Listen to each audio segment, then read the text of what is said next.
right, people. It is Manners Minutes, episode 8. I am on the streets of Melbourne, going for a little bit of an evening walk, and I thought I'd record some reflections on the show yesterday and going through another battle over the network. I mean, a few things to talk about, really. First thing is, after criticising the producers, I had a tech disaster tonight. A faulty lapel mic has meant Jackson and I lost. You can hear a motorbike going. But so you're hearing the streets of Melbourne. This is Saturday night in Melbourne, Australia. Yes, I had a faulty lapel mic that didn't work on 2 recordings. So we did the first recording on StreamYard. I thought it was StreamYard fucking up the sound. I think it still was, but when we did the second one, the lapel mic just broke like halfway through it. So that's why I hate to record on phones. Next time I'll just bring my laptop to the pub where you can see it all. So Jackson and I recorded 2 episodes of the Aussie Minifan show that are unsalvageable. So I'm sorry to Jackson. Were they that great? Who knows? Probably not. It's no great loss. But I had a great time meeting Jackson. He's a wonderful guy, really sweet. As I said, much cleaner than I thought. Comes across as someone that doesn't shower very often, and a few people reached out to me beforehand. But he's a really lovely guy. Only child, so he's got that only child thing, social stuff going on. But yeah, just a terrific guy. Had a great time hanging out with him, and just another lovely Minifan. I mean, when I've met Minifans, they never disappoint. And we had an excellent dinner at an Irish pub. I had a steak. He had an Irish stew. And we had a really good chat about all things KMS. But terrific guy. And he said he's going to come up and visit me in Sydney one day. Maybe we can do a show, me, Jackson and Jamie in the same room together. He's headed home now. He goes to bed early, and he was up all night. So I am reacting to Friday's show, Cullinane's farewell episode, and again I fought another war. I went to war again over the network. So what time was it? The show started midnight my time, so I've had a great time with Jackson. When I've left F1, I have received some messages from Kirk expressing his displeasure around the jokes made about the dozen after their loss. I was just joking. I was just saying Kane was right because I think it's funny after they lost in overtime in a semi-final to say Kane was right that they won a championship team. I don't think Kirk found those jokes as amusing as I found them. Just about hit the Yarra River for those who've ever been to Melbourne. And so Kirk, he wasn't too happy. So around midnight, the show starts. I fall asleep. I've had a big day travelling, listen to the first 15 minutes, and then I fall asleep. And I wake up around 3 o'clock, and Australia's playing cricket. So what do? I check my phone to see the cricket score. I've got a disease. I can't sleep properly when Australia's playing cricket. And I see a message from Mayo that says, "Where has the network gone?" So I am panicking at this stage. I go online, and I've obviously been tagged in a lot of tweets and and I go and find the show audio where Kirk has told Justin to delete the show. So I am delete the network. So Kirk has said, I want you to take down the whole network. So I am it's the middle of the night. I'm furious. I'm upset. I'm angry. I think this is a massive overreaction. But I've got a backup plan because for a long time, I've always thought there's a chance that this all blows up one day, that, one day maybe Kirk's just going to chuck me out or something. So I've got a backup channel ready to go. So basically the backup channel, the Michael Scott Paper Company version of the Minifan network was up and running within, an hour or so of the network being taken down. So Kirk wants an apology from me and Kane, especially me, about the jokes around the dozen. So, Yeah, Kirk has become Portnoy in this situation. You know, a couple of weeks ago, Kirk was defending jokes, and now he's upset about jokes. It's very hard to keep up. So what did I do? So it's the middle of the night. I've set up the new network, and I've uploaded some videos, and I'm ready to go. I'm just like, I'm not backing down here. You know, you can't just take down the whole network when you're upset with the joke. So, you know, I was going to play hardball. I was digging my heels in. I wasn't going to take any of this stuff, and I thought it was the right play because, you know, that's what the backup network was for. And also, I own the Minifan Network audio feed. Anyway, it doesn't matter. Somehow I've got hold of it now, and it's in my possession, and possession is 9/10 of the law, as we all know. So I was ready for a war. Fortunately, you know, apologies were made. I'm not going to say who apologised, but it wasn't me apologising. Things went too far, and we managed to resolve the situation pretty quickly. But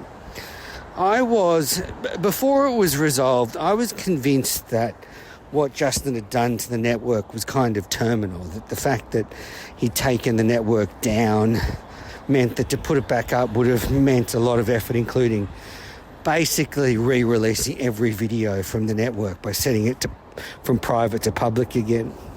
So I was furious. I was like, I can't believe this. There's like 6 years of videos that, unless someone re-uploads, are basically lost. I thought we would lose all the subscribers.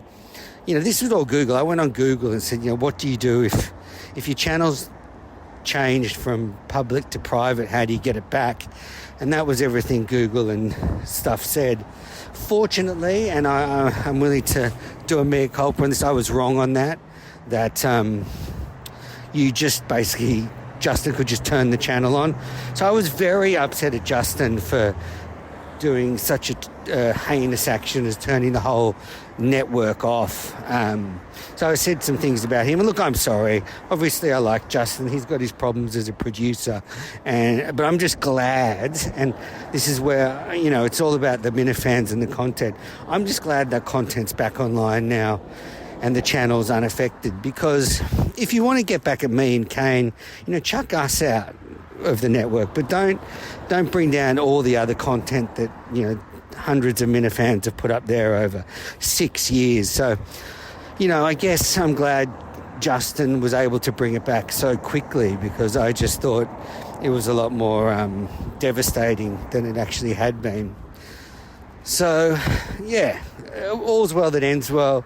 The network is back. We've got a reserve channel now. Maybe that'll become Kane's channel. Maybe Kane can go to the reserve channel. But basically, you know, I spent sort of 3 a.m. to 7 a.m. local time fighting, you know, a network war again. It was an unequivocal victory for me. Mikey Grabbags and Montante were in a space before, and, you know, Mikey Grabbags made a good point that I didn't have to back down. I saved face. I'm Michael Scott paper companied this situation, and we move on. And we'll just put this ugly episode behind us. Onwards and upwards for the network. You know, it's never been stronger, despite some recent difficulties. And as I said, I made some bad jokes. I just thought it was funny to tweet out a photo of the booze ponies hugging and saying Kane was right. Whether you think it's funny or not, I don't think the whole network should be taken down because of that joke. So dramatic evening for me. So that was like 3 a.m. to 7 a.m. 7 a.m. I just went, I'm going to get some sleep. Went to sleep from 7 till 9 a.m. Then I was up and about meeting a friend. But yeah, it was an emotional roller coaster, really. And as I said, for a while there, I thought what they'd done to the network was a lot more serious than it was. I've never taken a channel down before, but everything on Google said, you know, you have to republish every video. But obviously I was wrong. There's some changes, so thank goodness. And yeah, I said some things about Justin that I don't, mate, well, look, they were a bit too far, but whatever. So on the Justin, the beautiful sounds of the trains in Melbourne. Isn't this just like a a beautiful sort of soundscape of Melbourne City. I'm walking on a sort of river walk at night, so could get murdered by one of these famous Melbourne gangs. Anyway, Cullinane's final show on Friday. What a way to go out. You know, I really enjoyed all the highlights Justin had of Cullinane, the way he'd got together some of Cullinane's funniest moments over the last few years, and we got to have a bit of a laugh about Cullinane. I enjoyed all that reminiscing. No, of course. There was none of that, was there? It was just a straight-up show, dozen review show. I haven't listened to the whole show, but I know they spoke about Cullinane at the end. I was just too upset to go back and listen to the bit where they deleted the network. It was just too traumatic. But Cullinane's gone. The era is behind us. We move onwards. Now we've got a week off the show so they can look for a new producer. But... yeah, it was a pretty meek ending, wasn't it? And just like a meek return for Cullinane. This 10-month return was pretty pointless. I think the show was just kind of treading water while Cullinane was there this time. He's a good sport. He's a great guy. He's funny. I do really like him. But, yeah, I think the show was kind of treading water while he was there this time. And hopefully we move on to bigger and better things. There seems to be a lot of speculation about who the potential new producers could be, but it's just people being ruled out rather than people being interested. A lot of people aren't interested. Mick, Coleman, Montante, Bobby Costa. So it's actually now finding people who are interested. That's the real battle. So, yeah, let's see how it goes. Justin, in the past, has been a bit better when he's more independent. I think he actually thrives when given that responsibility. So maybe now he'll be a bit better. Let me get this very clear. I don't think he's going to shoot the lights out. Like, Kirk needs a proper producer, but Justin will be better than he has been over the last few weeks just because he has to be. He's been mailing it in for weeks, doing fuck all. Well, there's no one to hide behind now. If he ain't got anything, it's going to be abundantly clear. So it's end of an era, I was right. Kirk should never have brought Cullinane back. He's a nice guy, he turns up, but that's about it. He's decent on air, but he's Joe Average. And, yeah, he shouldn't have brought him back. And, Coleman going around the Canopy Lake thing was very, very bad. But anyway, it's old news. So the show, great. We had Clemmer and Jeff Lowe on Friday, doesn't recap. And then...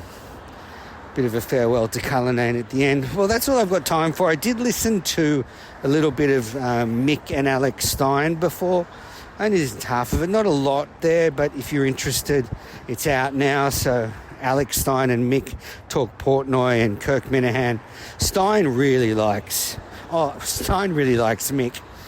The funniest thing was, the other night we were in a Spaces and we're with Bradley Stein, who's an absolute lunatic, and Mick's there, and Bradley Stein out of nowhere goes to Mick, "Can you please not bring me up with Alex Stein?" And like, you could have heard a pin drop. Like, Mickey's like, "Why the fuck would I bring you up with Alex Stein, you fat fuck?" Like, it was just the most tone-deaf, ridiculous thing. Bradley Stein is a psychopath. I mean, he's been lying in Spaces about fucking, 41 chicks, 15 of them up the arse. I mean, he's an absolute psychopath. And for him to think that Alex Stein and Mick would talk about him, like, what is the fat shit talking about? Just ridiculous. So they didn't talk about Bradley Stein on the Alex Stein show, but they did recap the whole Portnoy thing. All right, well, that's Manners Minutes, episode 8, Melbourne Edition. Great time visiting Jackson so far. I think that's I'm not going to see him again. I've got other stuff to do tomorrow, and then I fly out Monday. But, well worthwhile seeing Jackson. Just a great Minifan. And, yeah, just not as scummy as I think we all thought he was. But that's Manners Minutes, and I'll be back soon.